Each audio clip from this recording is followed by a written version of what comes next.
Welcome to In the Know with Neo, and thank you for tuning in. I'm your host, Joshua Moore, and for those who aren't aware, Neo is a student-led social justice initiative that amplifies the voices of underrepresented small business owners within the Cincinnati community, and we're excited to share this week's episode with you. Greetings to those tuning into In the Know with Neo. I'm your host, Joshua Moore, and this week I have the grace of speaking with Dr. Littisha Bates. Dr. Bates is the Associate Dean for Inclusive Excellence and Community Partnerships at the University of Cincinnati's College of Arts and Sciences, as well as an associate professor here at the university. But Dr. Bates' impact stretches beyond just the campus community, as she's seen as a teacher, mentor, researcher, activist, and much more. So I'm beyond excited to dig deeper into the topics and conversation. But first, Dr. Bates, how are you, and how have you been as the semester comes to an end? I am here. Live.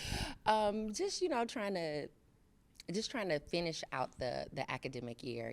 I think before we got started, we were talking about the fact that folks who teach classes and students, you all are all done, but us administrators, we are not done until the university goes on our university break, which is that Friday before Christmas. So just sort of counting down the days and trying to wrap things up. But I'm good. Perfect. I'm so happy to be here. Yes, I know. Some students are still working, as you'll see in the background, finishing up exams. But we recently started In the Know with Neo this semester, which really was a goal to elevate Neo's awareness and brand through storytelling as we are today, displaying the importance of data in business and the challenges faced by minority businesses, with the goal of just creating Neo as a familiar face within the community. And I thought, what a better person to speak to than yourself, due to your work within UC's community, passion for inspiring the next generation of leaders, and ensuring an equitable and sustainable future for all people, especially those within the minority community, which highly correlates to what we do at NEO in our mission and foundation. So let's get right to the first question. For those who aren't aware, who is Dr. Littisha Bates to you, kind of like an elevator pitch? Ooh. And can you give a brief overview of how you landed at the University of Cincinnati? And what impact you're creating through your roles today? I know that was a lot of questions. I know, it's how much time do we have here? Okay, I love this question so much because it forces me to sort of reflect on who I think that I am. And I want to say at the outset, I have all of these ideas about who I think that I am, but what's most important to me is the people. Who do the people think that I am? And so I think what I'm going to say is what I hope the people think that I am. And so I think that I am a equity-focused servant leader who is really focused on ensuring that when I'm no longer on this earth in physical form, that the work that I did had an impact to make things better and easier for the future. I often say the work that I do for my children, and I do for future generations. And so I am someone that is immensely dedicated to living authentically and creating safe space for people, all people, to thrive and to excel and to be their best self. That's important to me. How did I land here at the University of Cincinnati? This is not a sexy story at all, actually. I think sometimes people think it's going to be this amazing story. No, I received my PhD in one of the, at that time, worst markets. It was in 2009, and the jobs were so scarce. People were like, oh my God. People were talking about staying in graduate school for an extra year because they didn't know if they were going to be able to get jobs because there were just so few jobs at that time. I'm originally from Chicago. My husband is originally from Detroit, and so we wanted to be back in the Midwest. We were coming from the Phoenix area. I got my PhD at Arizona State University, and so we were looking at jobs in this area because we wanted to be here in the Midwest, and this job at the University of Cincinnati became available, and I shamefully did not even know that UC was a thing. But my husband is a huge football fan, college football fan. And so he dressed me for my interview. He was like, you got to wear red and black in case they're football fans. And we did a whole tutorial on football at University of Cincinnati so that I could connect with people once I got here. And I got here, and the department was the most welcoming place I had ever been. I had been on many job interviews that cycle. But being here at the University of Cincinnati with the faculty that I met and the students that I met when I came here, it felt like home. And so I went from not knowing what University of Cincinnati was to wanting this job so badly, only to be disappointed, actually. Really? Because I was not the first choice for this job. They actually chose somebody else over me. Big eye roll. And I was a little bit devastated, but I was like, you know what? It is what it is. And even in the choosing a different candidate over me for whatever reasons, the department reached out to me like, we want you to know that this was not, anything about you. And it ended up working out that, that candidate turned them down and I was able to get the job. And so I think if there's a lesson in that, sometimes you may not be the first choice, but if you are the right choice and if it's the right choice for you, it can work out. And so I'm just happy that I landed here.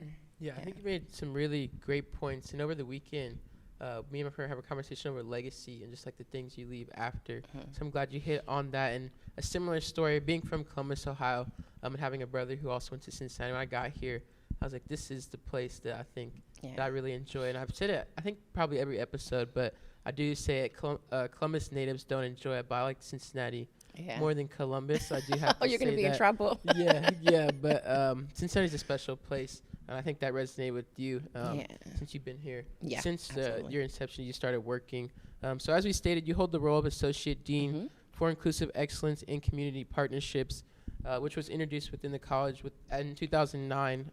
So I'm interested to hear, what does inclusive excellence mean to you within the world of academia, education, and society overall, since it can be kind of an ambiguous term? Yeah, man, y'all are getting deep around here. Y'all just... We try. Man, okay. So I do want to just make one clarification. I have been here at the university since 2009, but my role as Associate Dean has only been a thing since 2020. The office was created in 2020. What does inclusive excellence mean to me? I actually sort of hate the phrase. Interesting. I love a new take. Mostly because people don't know what it means, right? And I think that it has become one of those buzzwords that people sort of just throw around with no real metric to measure it. But because it is in my title, I often have to say what it means to me. So what does inclusive excellence mean to me? It means that we're creating a space that both honors the history of the past, that helps us make sense of how we are at the places that we're at in terms of systematic racism and discrimination, while also thinking about, like, how do we think about that past? I use the word honor there, which is a little bit weird, but I think honor in the sense that, like, we know it, we understand it, we can make sense of it, we can see what happened, right? There's this, like, really colloquial phrase, like, if you don't know your history, you're bound to repeat it, right? And so when I think about honoring the history of how we got to where we are, that's what I'm thinking about. And so knowing that history to create space for all people to thrive in the areas in which they want to thrive, and giving them space to feel like they could do that with no barriers, that to me is inclusive excellence. And I think when we have true senses of inclusion and belonging, excellence is easy because people are able to operate in their most optimal state, right? And so knowing that history helps us figure out what we need to do to get to a place where there's a greater sense of belonging so people can operate at their optimal state so that we can achieve excellence. Yeah, I love that, the point and the way you put that together, when you allow people to be their genuine and unique selves. It then creates that gateway to excellence in the way people work. I know you hit on understanding and honoring history. And one question that I did had was interest. What led you to the study of sociology in your undergrad? And what intrigues you to continue to learn about the space of sociology overall? Yeah, so also not a sexy story. We got a bunch of non-sexy stories. So I am a first-generation student, and so I don't, like many first-generation students, we don't really know, like, what majors are, right? So we know sort of those professions that we see in our community. Teachers, I knew I did not want to be a teacher at the lower levels, grade levels. I didn't want to be in one of those sort of service industries, like I didn't want to be a police officer or a lawyer or any of those things. So I didn't really know what majors were outside of that. But I was curious about, like, how I could could contribute to my community. And mental health has always been something that's super important to me. And so I was like, oh, I want to be a psychologist, right? And so I entered my undergraduate institution as a psychology major. I could not pass some of the required courses for psychology. I think there's also a lesson here. When I entered into my undergraduate career, I graduated from one of the top high schools in the city, but I was still not prepared. And so I had to take a number of what we might refer to as remedial courses. At my institution, they were 09 courses. And I could not pass a couple of the psychology courses. And I was like, man, I cannot. My mother was like, you gonna come home if I see another F or another. And I was like, oh Lord, I can't go home. What am I gonna do? I gotta stick this thing out. And so then I just took a bunch of intro courses. I got the advice to take a bunch of intro courses to see like what might fit. And I took my very first sociology course. And I was hooked. It was actually what I wanted to do, because what I didn't know at the time was that sociology was really the gateway, because it helped me do exactly what I was just talking about, right? And so sociology helps us understand these processes while also grounding them in historical context and figuring out a pathway forward, right? It's not just about knowing what happened. It's about knowing what happened, why it happened, how we potentially could have avoided it from happening. But now that it did happen, what can we do to move forward? And I really wanted to be the change and to contribute to the change in our society. And sociology was the way to do that, and I never looked back. I love that. And I think it's so very interesting, a lot of different varying topics since you are in the College of Arts and Sciences, but there's a lot of overlap of what the different colleges are doing. And that's one thing I found interesting, that every college has their own subsection of inclusive excellence. When I know I worked with the Office of Inclusive Excellence here within the Linder College of Business as a social media intern. And one of the questions that I do have is, a lot of students are thinking about furthering their academic and educational careers. So what interested you in receiving your master's and PhD within the space of sociology? I know as well during your PhD, philosophy was also incorporated into that as well. Yeah, so I think it is sort of what drives me, what, made me want to get the PhD. When I took that first sociology course, it was the first time I was in my second semester. I was a second semester sophomore when I took that first sociology class. And that was the first Black faculty member I had ever had. And I was super excited because I was like, oh, I can't wait to take more courses with him. And then he wasn't there anymore. And I didn't really understand as an undergraduate. I think there are lots of things that students don't understand about the different ranks that faculty hold. I think now your generation of students is much more learned than my generation of students, and so you all probably have a better handle on it than we had back in my day. But I didn't know. But now at this big age, I now know he was an adjunct professor. And I only ever had one other Black faculty member in the entirety of my academic career. At my undergraduate institution. And so that really had an impact on me. And once I figured out that in order to be a professor, I needed to have the PhD and needed to have that grounding in philosophical understanding of sociological traditions, that's why I wanted to get the PhD. I wanted to make sure that other first generation kids, other Black girls who come from the ghetto in inner cities could see somebody in the front of their classroom teaching them at the collegiate level, so that they can have a sense of belonging. I think that my sheer existence is a radical act of resistance that gives hope to generations that are watching me in the classroom, watching me in my administrative position. And that's why I wanted to get my PhD. Wow, I'm sitting here in shock. The way that you put your thoughts together is like poetry. But as we talked a bit over sociology in the overarching realm of how you got interested in D&I, the article published on the College of Arts and Sciences website also stated from a sociology PhD candidate at UC that Dr. Bates will also tell you that she's not supposed to be here.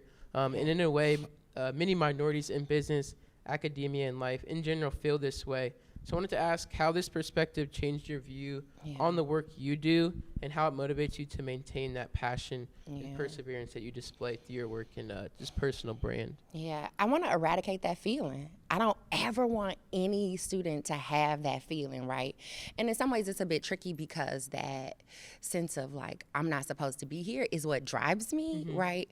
But I know that's not true for everybody. For some people, it becomes a huge barrier, and it manifests in a way that creates roadblocks for them and they're not able to continue. And so I want to work to eradicate that. I want to work to ensure that every student knows that they do in fact belong here.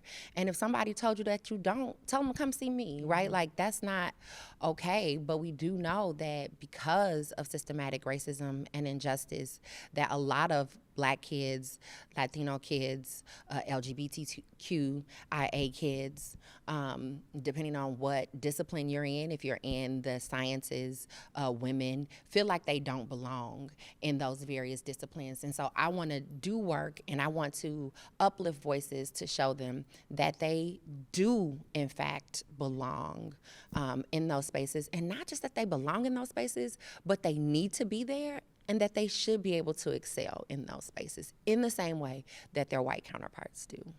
Yeah, and I think that really encompasses one of my greatest experiences here at the University of Cincinnati, just being in Business Fellows, which is a diverse group of students within the Linder College of Business, and that representation and excellence and really putting forth and knowing that we're supposed to be here and that we're representing for a lot of the people that are within the same standpoints and situations as well as those coming up. It's really encouraging and inspiring to see those around you holding to a stage of excellence, and it pushes you to be better. So I definitely want to reinforce that point. And in the same article published, by the College of Arts and Sciences, Jennifer Malott, I hope I'm saying her last name right, which is the Associate Dean for Social Sciences in the College of Arts and Sciences, stated that the work that Littisha Bates is doing is building a more diverse and inclusive university where everyone feels they belong. And belonging is such an important aspect, as we just spoke over, of many individuals' educational journey and in life. So I'm interested, were there any like defining moments within your educational pursuit or life where you felt you didn't belong, and then how that caused you to seek belonging for others? Yeah, I think that there are so many. Probably at every stage of my academic career, right? So I just said when I entered my undergrad institution, I was not as prepared as I thought I was, right? And so I had to take 096 English, right, to learn to write because I thought I knew how to write, but I didn't know how to write. And so like coming from thinking that you are in the top 10% in your high school to go to college to then find out that you have to take remedial courses, right? Like that for me was the start. It was like, what you mean? Yeah. Like, and so that having that experience, right, was sort of one example of a lack of sense of belonging.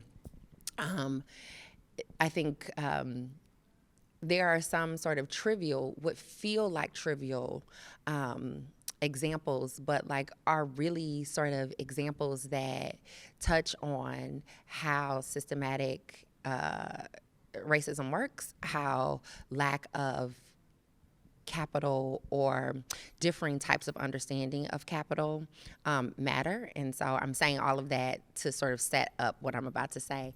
And so in the academy, we do a lot of drinking. I don't know why, we just do. Maybe we shouldn't. My husband always points out, like, if somebody's recovering, they're in big trouble hanging out with a bunch of academics because we drink quite frequently. And the first time that I sort of realized that I didn't possess the type of cultural capital that other folks around me possessed was in graduate school. We were all out to dinner. It was probably our first week of graduate school. And everybody was ordering dinner and ordering wine and having these really interesting conversations about the type of wine that they like and talking about wine pairings with food. And I don't think I had ever drank wine before, right? not that Black people don't drink wine, you know what I'm saying? Black people drink wine. But like where I came from, we was drinking Hennessy. We weren't drinking wine, you know what I'm saying? So I was like, I don't know how to pick wine. And it was just this immense feeling. Again, it feels trivial, but it was this immense reminder that I didn't know the things that the other people around me knew about how to engage in this community, right? And so then that was something else I had to learn, right? I had to learn how to pair wine with food. That night I actually just ended up ordering exactly what somebody else had ordered, which I didn't even like. And I remember that so vividly because it was a reminder that they had access to knowledge that I did not have access to. And whether we like it or not, people knowing or not knowing in that moment meant something. And people were talking about it later. Who couldn't order wine, right? Like, that's trivial. That has nothing to do with my academic prowess. But it was about the social and cultural capital that people possessed. And I realized in that moment that I didn't have the same kind that they had. And that mattered. It's trivial, but it's such an important data point to how we think about what we are teaching people and what we value, what are our standards of what is good cultural capital. Yeah, I think that's a very interesting and a new topic that I've heard of cultural and like social capital, but it's definitely on display as you walk throughout your education, throughout your journey in life. And I know like one thing a lot of people say is what you don't know is scary. So like I know I've uncovered a lot of facts about history and the things that have occurred, and it's very surprising and shocking to know that you didn't know that. And when you first uncover it, you can just kind of awaken and like open your eyes to what's truly happening and really have you question the things you still may not know. And it just goes for both sides, whether it's in diversity, equity and inclusion, or just anything else. So I think that was a really good story, and it opened my eyes to some things as well, which brings me, so you talked about inclusion and belonging. I know when you got to the university, you co-founded the Black Faculty Association in 2015. So I want to ask the first simple question of what is the Black Faculty Association? It is a family. It is a community of folks who are dedicated to lifting each other and creating space and pathways for folks that come behind us. Perfect. And then the next follow-up I have is, what impact have you seen it create, and what impact do you see it continually creating? Yeah, I think, excuse me, we are doing the Black Faculty Association a huge service to the institution. I think that University of Cincinnati, not unlike any other, institution of higher education, has a history. We think about McMicken, right, that suggests that this space, the institution, may not be safe or welcoming to folks of color, particularly to Black folks. I also think about the city, right? Like, people don't talk about it anymore, but Black folks continue to talk about and remember the legacy of the race riots, right? And so when Black people come to the University of Cincinnati to interview for faculty positions, they have a bit of skepticism or concern. And part of what the Black Faculty Association is able to do is we're able to show them that we have been able to make a home here. And so, for example, one of the things that we do is anytime a college is hiring, we've offered this service to the College of Business before. If you have a Black candidate that's coming in, BFA, which we call ourselves for short, meets with the candidate. Wow. We just had breakfast with the candidate for CECH, and I think that person has accepted CECH's job. And one of the things that she said is it was BFA. Wow. And so we really sort of spend time talking to them honestly and transparently, right? It's like the Facts of Life theme song. You take the good, you take the bad. We tell them about all the things because we want them to come here knowing what they're getting into, but also understanding that they're coming to a community, they're coming to a family. And we're creating space for Black faculty who have already chosen to be here to thrive. We have our holiday party this weekend. Which I'm super excited about. And one of the things that we know is that a barrier is family in some ways, and I don't mean that negatively. I have an amazing husband and 3 amazing children who I love, and sometimes it's hard to do things because you have to hire a sitter. You want to be in community, but you just don't have time. And so as part of our holiday party, we have a nanny that is coming to play with the children. We invite spouses to come and partners to come because they are also a part of the community. Our goal in BFA is to ensure that people are seen as whole individuals and not just people who are supposed to be publishing, teaching, and getting grant dollars. You are a whole individual, and your family is a part of that.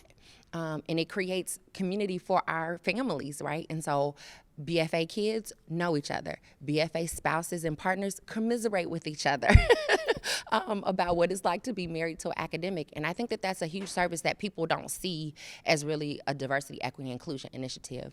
When you create space for Black faculty, you also have to create spaces for their families, whatever that might mean, right?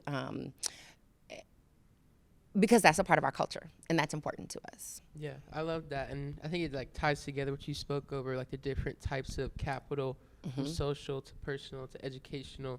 Like you're caring for the family needs, you're caring for the interpersonal needs, educational needs. So I really enjoyed that. I think it's really great how you meet with new candidates as well, and kind of offer them that candor of like the good and the bad, so it creates that balance. In an article by the News Record from 2020, you stated you were in 2 modes at the time. One was to deal with immediate things that are happening right now, and the second was longer term and exciting goals. So as the years have progressed, I'm wondering, what are some of the immediate things you're focused on right now, and what are some goals you're excited for the future? Oh my goodness. I'm sort of like grinning like a Cheshire cat because there's so many things. Okay. There have been some really exciting changes in the College of Arts and Sciences related to my office. And I think it is setting the college up to really be leaders in this work. And so in particular, we restructured the college such that the Office of Human Resources reports into my office. And so all of our hiring, firing, salary, compensation, all of that stuff flows through the Office of Inclusive Excellence. And that is huge. It is huge. And I don't think that people often really understand how huge that is. I think part of understanding how we got to where we are in terms of the climate of diversity, equity, inclusion, or lack thereof, has to do with process, policies, and procedures, right? And there are sort of simple little things that we can do, right? And so think about how we hire, right? We know that here at the University of Cincinnati, Black faculty only make up about a little under 4% of all the faculty in the institution. We have such a small population of faculty of color, but we know that we have a large body of students of color. And so how do we get more faculty of color here? We have to be intentional about how we hire. So who's going to ensure that people are being intentional about hiring if you don't have a person that's responsible for doing that work, right? And so having that office, our HR office, report into my office is one of those, little things that is a huge thing to help really make a difference. What am I excited about moving forward? Can I be honest? Of course, of course. I don't even really know because 1, there are so many things, and 2, there is so much sort of necessity to be responsive to things, right? Things that are consistently happening. And again, I don't think that ANS is unique, but there are things that are sort of always on fire, right? As people are on this journey, learning more, wanting to learn more, making mistakes or having growth opportunities. I stay quite busy, being sort of a fixer, if you will, which if someone were to ask me sort of like, what's the downside of this work? That is the downside. Trying to ensure to create time to be much more forward-looking and less reactive. And that is, if we're gonna be transparent with the people today. That is something that I am having a lot of difficulty trying to manage at this time because the college is so large. I think one of the things I envy about a place like Linder is you all are really specialized and focused in a couple of things, right? In the College of Arts and Sciences, we literally run the gamut. Yeah. We have poets and we have chemists, Yeah. right? And so trying to ensure that I'm being responsive to the diversity, equity, inclusion needs of all of those different groups of academics, plus our staff, which are a huge and integral part to the success of the college, and our students, right? And so thinking about all the stakeholders, it becomes really difficult to think about like all the things I want to do in the future when there are so many things happening so quickly on a daily basis. Yeah, it's very interesting. And you talked about being reactive and then being proactive. And I think it's shown just throughout the Black Faculty Association, then having the human resources come through the inclusion of the piece of inclusion excellence within the College of Arts and Sciences, because what you're doing that's reactive, I think it's flowing over into like the proactive and future facing. So I think it still does have that effect. Well, thank you. You make me feel better. So we've talked about a lot from like the academia world to how you got here in your journey. But one thing I always like to ask the guests is what makes Cincinnati special in your eyes, especially in regard to the minority community, since you were born in Chicago, went to school in Arizona, and have been working within Cincinnati since 2009. Yeah. Cincinnati has always just sort of felt like home. I said earlier before we started recording, but I'm gonna repeat it now. Cincinnatians, please don't kill me. Cincinnati to me feels like a baby Chicago, and I really appreciate sort of the culture of the city, the centering of Black excellence in the city, the amount of community activism, outreach, and work that is happening in the city. If you endeavor to be actively involved in creating equitable spaces, there's so much opportunity to do that here in the city of Cincinnati. And I just think that to me is super appealing. You don't have to search for how to make a difference in the city of Cincinnati. You can literally just go anywhere and help and make a difference. And that to me is what draws me to the city of Cincinnati. That's what makes it feel like home. I was just telling the job candidate that we interviewed earlier this week, because she was talking about how small Cincinnati is based on compared to where the city that she grew up in. And I was like, girl, we done had Beyonce here more than once, right? Like Janet Jackson done been here, right? Like Cincinnati, despite its sort of size as a mid-sized city, is a large city in the minds of people, right? Beyonce not coming somewhere where she can't make no money. Yes. You know what I'm saying? And she done been here multiple times, right? And so Cincinnati in that way is in my heart, and I think in the heart of most Cincinnatians, is a large city, one that's full of love and community and care for people, and that resonates with me. Yeah, I think, I abide by everything you said. Cincinnati is a very special place. I think, and it has just so many different buckets, from business to the cultural standpoint to the minority businesses to the arts and sciences, with a lot of businesses and initiatives going on. So definitely agree. Taking more onto like the research side of what you've done, I recently started a book. It's called Blink by Malcolm Gladwell. And one of the most shocking and eye-opening statistics I found within was quoted. It says, when students were asked to identify their race on a pre-test questionnaire, that simple act of identifying their race was sufficient to prime them with all negative stereotypes associated with African Americans and academic achievement. And the number of items they got right compared to when they didn't identify their race was cut in half. So I'm interested, much of your research has been focused on inconspicuous roots of systematic injustice. So could you speak over the meaning of systematic injustice and how it often isn't visible to the natural eye? Yeah, I think that it's those sort of underlying insidious things, right? So what is it about simply just telling someone your race that impacts how you perform, right?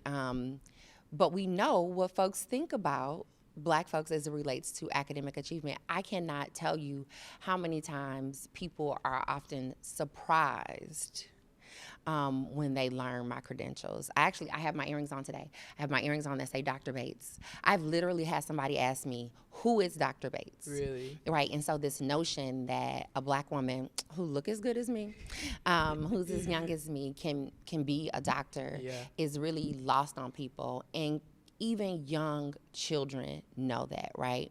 And so if we think about what it means to have systematic injustice in schools, we think about the difference between the types of courses that are offered in high schools, right?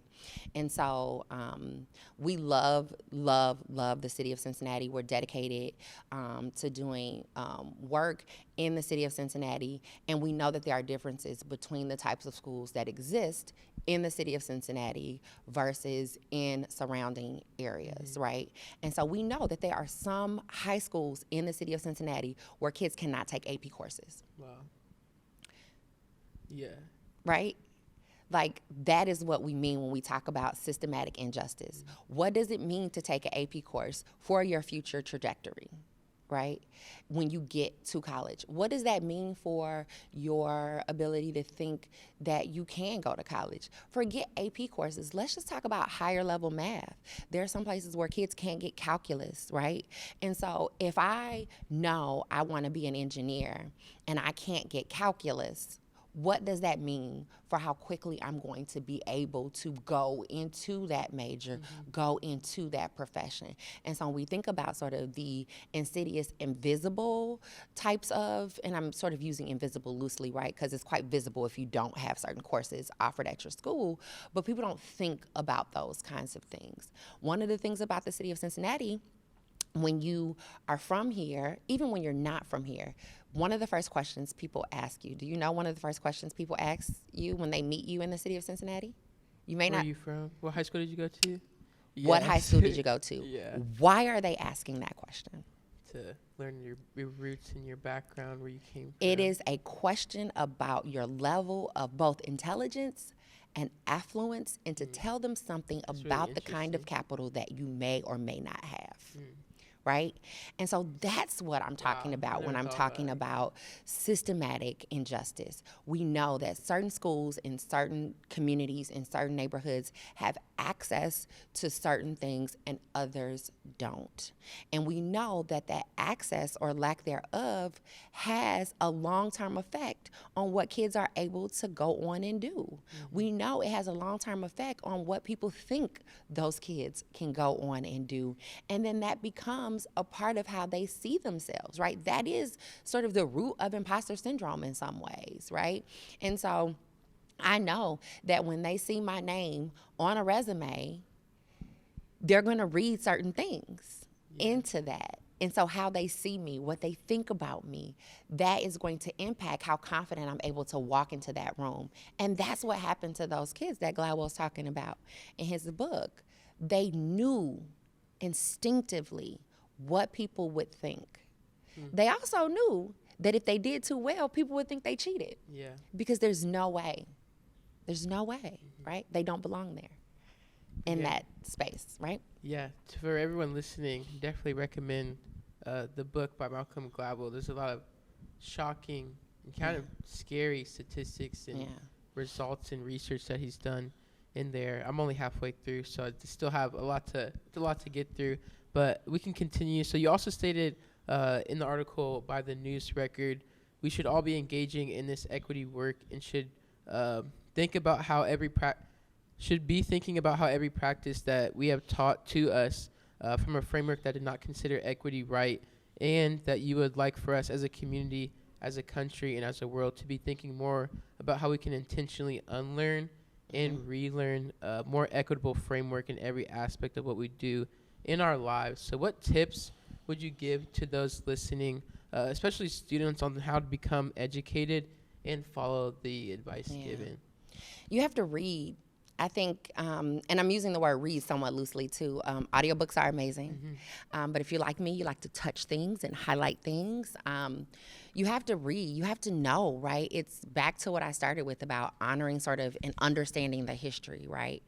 If you don't know things, you don't know what you don't know. You don't know what you need to unlearn, right? You think that you have these sort of feelings about things because that's just the way that you feel. No, you have these feelings about things because you learned to have these feelings about these things. And so how might those feelings be harmful, right, to others? And you know, there are small examples of that. Even when we think about, and I'm sure in the College of Business, you all probably have to think about this much more than a sociologist, for example. What does it mean to be dressed professionally? Like, right? What does that mean? What does it mean to have a professional hairstyle, right? Like, what does that mean? That is rooted in Eurocentric white supremacist ideals. We know what people mean when they say dressed properly, right? It means something super specific, right? But for Black folks, that might mean showing up in a dashiki, right? But if you show up in a dashiki to an interview, you think you're gonna get that job?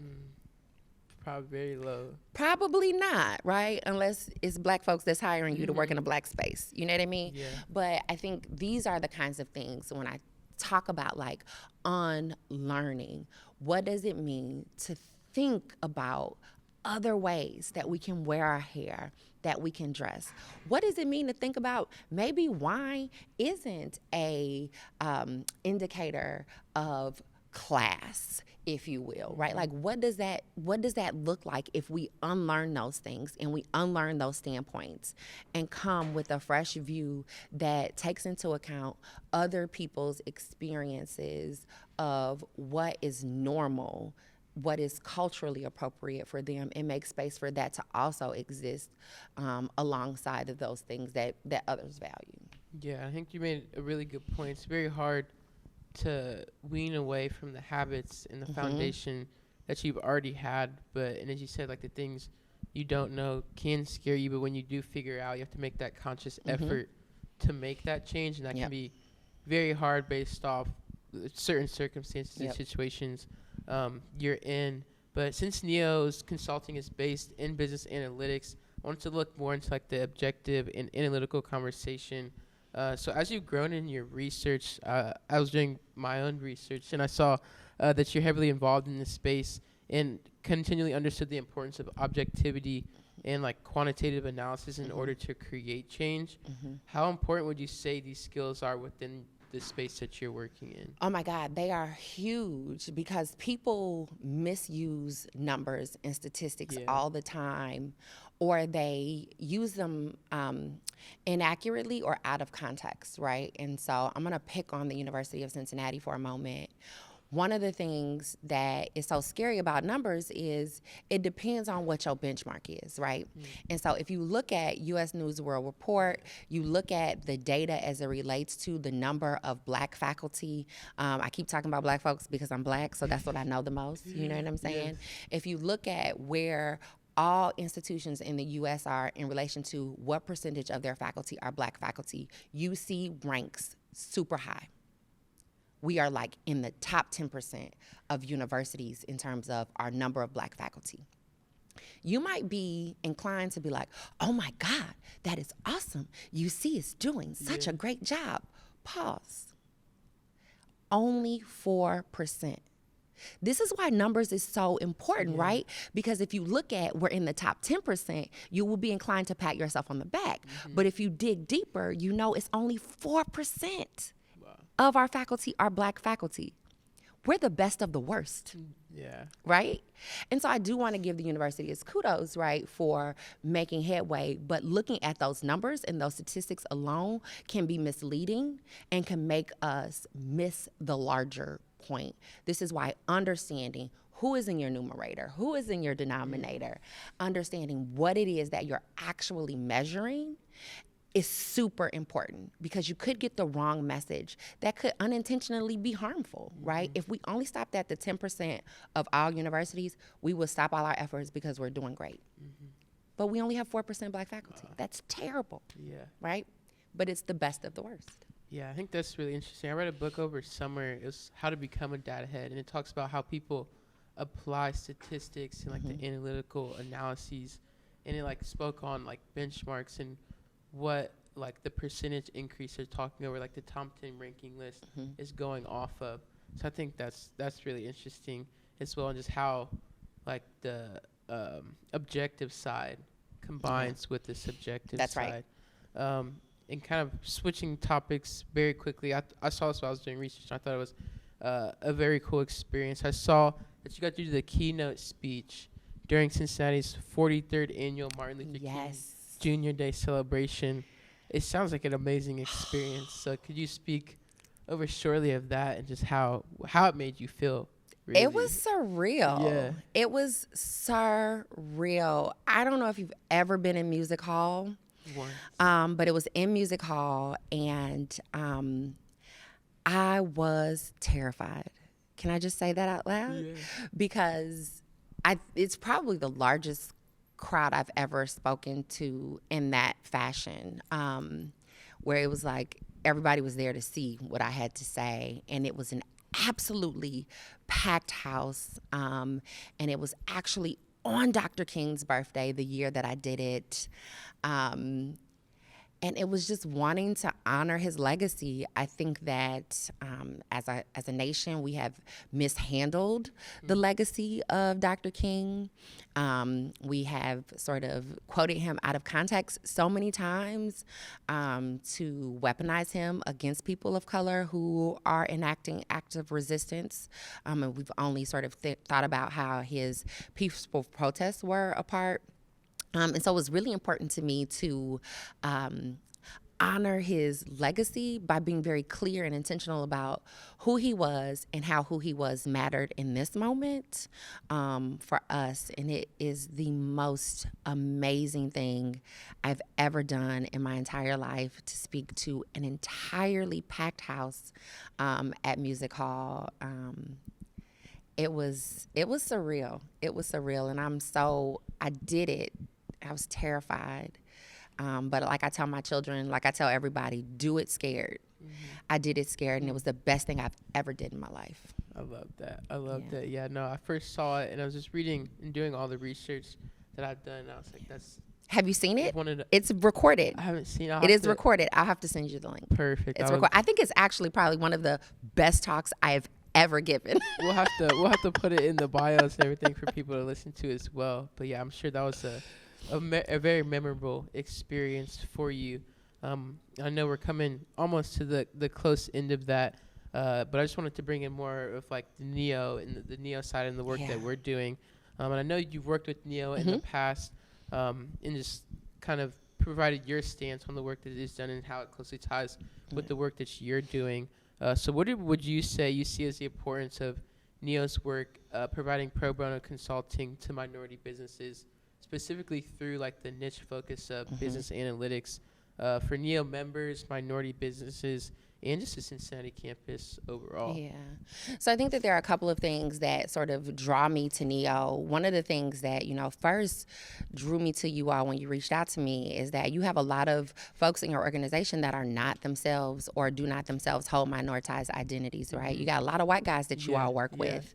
And you all have an uncanny sense of the fact that means something, that these white people are coming into these spaces trying to connect with these black business owners. And so how I first connected with you all is some of the white guys in NEO contacted me and asked me to do a bias training with them so that we can talk more about things that they should be thinking about as white guys interacting with the black businesses.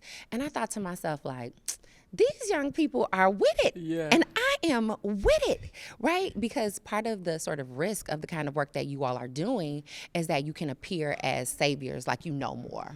Particularly, we see white men often either accidentally or intentionally fall into that space. And so to have these guys, Josh, I think is his name, to have them approach me and say, like, we know that this could be a barrier, and we want to make sure that we're thinking about all the things that we need to be thinking about as we're doing this work. That to me was like, yes, I can be involved with this and what this group is doing. I think the other thing as it relates to working with the businesses directly is it's hard to start a business, period, full stop. No matter who you are, no matter what business it is you're starting, it is hard to start a business. We know because of systematic injustice and racism that it's even harder for Black folks to start businesses. It's harder for them to get loans. It's harder for them to get space. It is just really even much more difficult for Black-owned and minority-owned businesses in general. And so how awesome is it for them to have somebody that can come in to say, like, okay, based on your target market, this is what's happening, right? To provide them with those resources that will otherwise cost them money that they don't have, right? And I think that's the important part. You all are providing a service that all businesses can use, but not all businesses can afford to have. And that, I think, can be a game changer for small minority-owned businesses because they need that data. They need to understand the landscape of the populations that they're trying to reach. They need to understand what's happening in those populations in case they need to pivot, right? Like, if nobody likes chocolate and I'm selling chocolate cupcakes, how do I know that, right? I could maybe ask a couple people, but we know, no, we need a large sample. We need to understand how people feel about chocolate, right? And so I think that the service that you all are providing is one that can really make the difference for any business about whether they will be successful or not. And the fact that you all are offering that free of charge to minoritized business owners is huge. Yeah, and I think that's something I've realized throughout my time in NEO, just within the different positions I've held, is that most people if you're in the School of Business, you know that analytics and systemization, optimization are needed for success in business, but you don't think about the access and the barriers to that financially, like with knowledge and just understanding of that. So I think NEO makes that known, and just through the work in the companies that we worked with, it just shows that it's not like an already known standpoint. It just goes back to those inconspicuous roots that people think everyone already knows, but they might not be as relevant and prevalent for minority businesses and those within the space. So we talked about a lot today. It's been such great. I've learned so much myself. So the last 3 questions are small questions, but what advice would you give to the generations in like middle school, high school coming up? And then the last question is, what's the greatest piece of advice you've ever received? Oh, so what advice, I'm going to start with what advice I would give to the generations.